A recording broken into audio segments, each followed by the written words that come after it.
e hoje a gente tem a honra de receber aqui o Pedro Doria, que é empreendedor digital, editor, autor.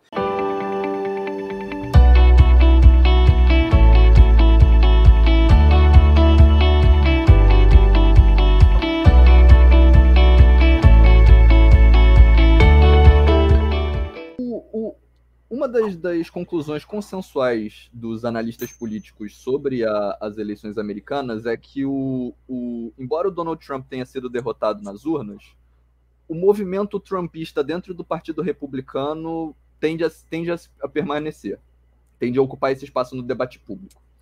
E o trumpismo, especialmente agora, nesse último momento de radicalização pré-eleições, é um movimento que faz parte um pouco desse fronte de ataque à democracia liberal por movimentos e figuras populistas e autoritárias de direita.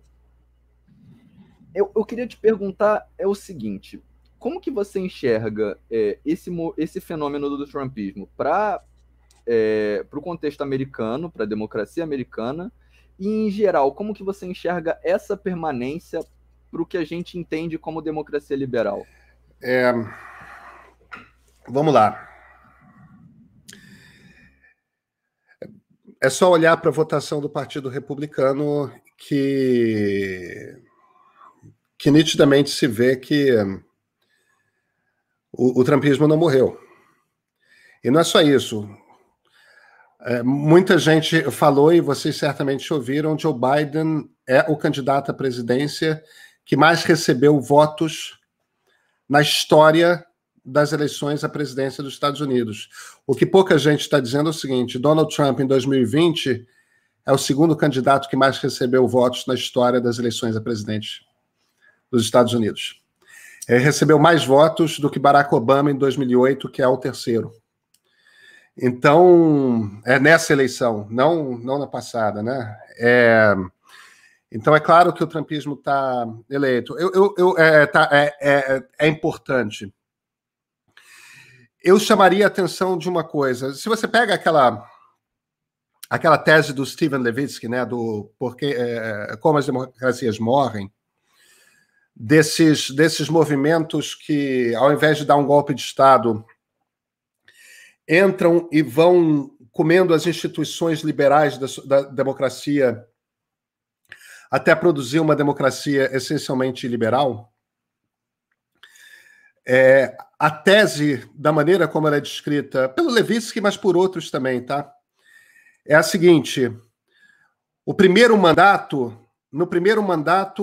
esse presidente iliberal, que pretende desmontar a democracia liberal, ele acostuma a população aos abusos e capricha no populismo. Aí ele é reeleito. É a partir de reeleito que ele começa, de fato, a desmontar o parlamento, desmontar a Suprema Corte, ampliar os poderes do executivo e lentamente, dentro do regime democrático, desmontar o lado liberal da democracia.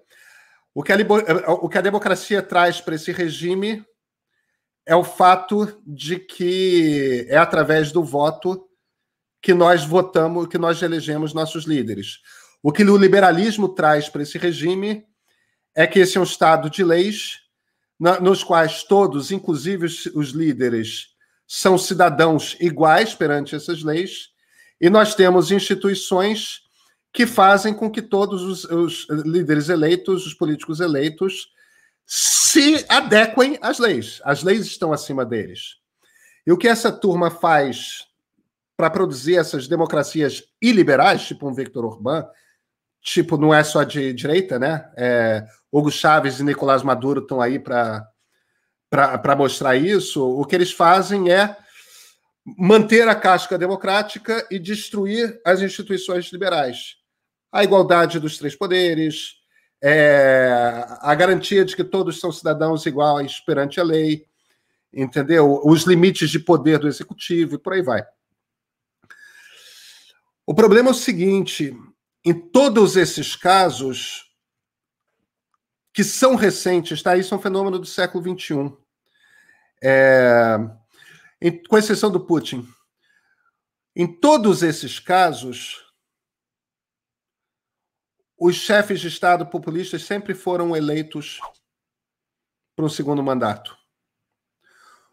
O Trump é a mostra de que há limites.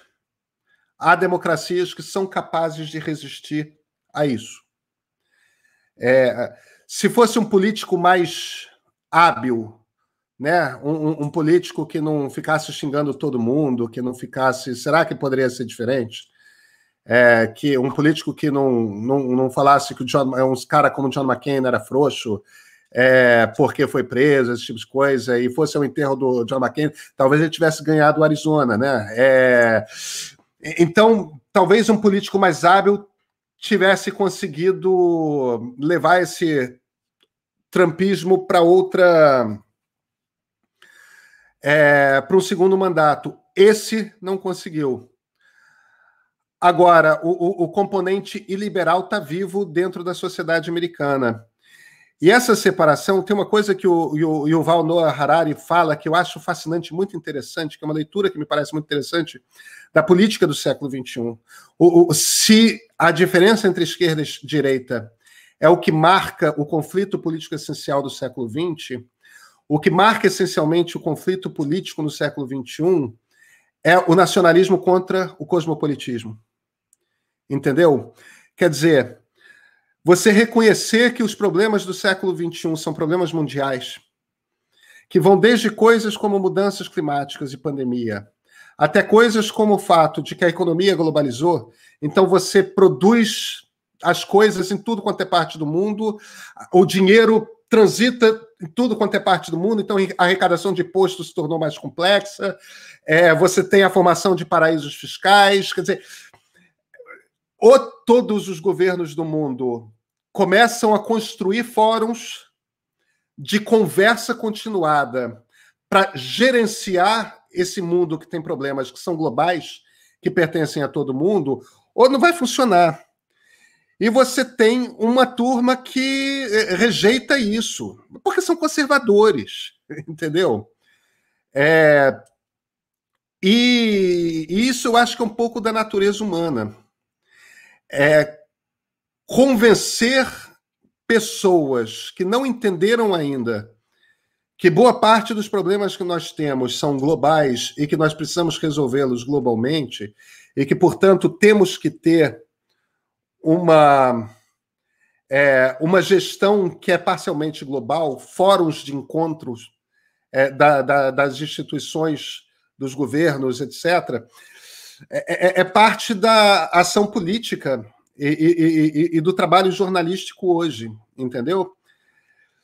Mostrar isso para as pessoas. Agora, uma das questões que acontece no Brasil e em países como os Estados Unidos é muito intensa é o seguinte, é a diferença cultural entre cidade e campo. Porque conforme o fluxo de gente pelo mundo se torna mais intenso, as grandes cidades começam a se tornar hubs cada vez mais cosmopolitas. Você vê gente com cada vez mais tons de peles distintos, você vê gente com cortes de sexualidade cada vez mais distintos, você vê famílias compostas de formas cada vez mais diferentes, entendeu? Eu tenho 2 ex-mulheres. Com uma mulher, eu tenho uma guarda da minha primeira filha, que é fim de semana sim, fim de semana não, super tradicional. Com a minha segunda ex-mulher, meus 2 filhos com ela, metade do tempo eles passam na minha casa, metade do tempo passam na casa dela, entendeu? E isso é só uma das formas. E eu tenho uma namorada que tem o filho dela, que tem um outro arranjo com o ex-marido, quer dizer, isso é uma família, entendeu? E os meus filhos têm os namorados das mães, e isso é uma família. E olha, é uma família heteronormativa, que já não tem mais nada a ver com a da família do meu livro de moral e cívica no tempo da ditadura militar. nas grandes cidades, você vê a variedade da fauna humana cada vez mais. Isso gera padrões de tolerância para a variedade da fauna humana e uma compreensão de como somos diversos muito grande. Você tem todo tipo de religião possível e nas grandes cidades cada vez mais secularização também. Enquanto que no campo e nas regiões onde o Estado é muito ausente das grandes cidades, você tem um comportamento cada vez mais religioso e você tem cada vez menos a presença dessa variação da fauna humana. E, portanto, um comportamento e uma... Até pela falta de hábito de ver gente muito diferente de você, isso é muito comum no campo. Você vê...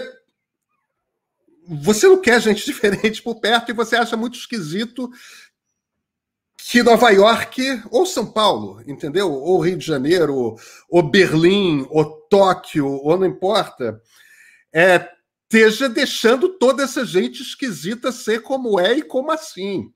Entendeu? Isso é uma decadência. A sociedade ocidental, oriental, ou islã, ou seja lá o que for, vai decair e vai explodir.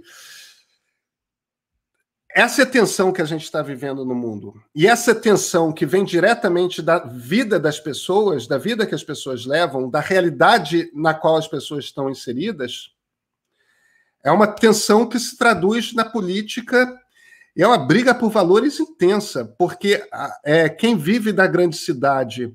Vem cá, por que os youtubers bolsonaristas são todos do interior? Vocês já perceberam isso?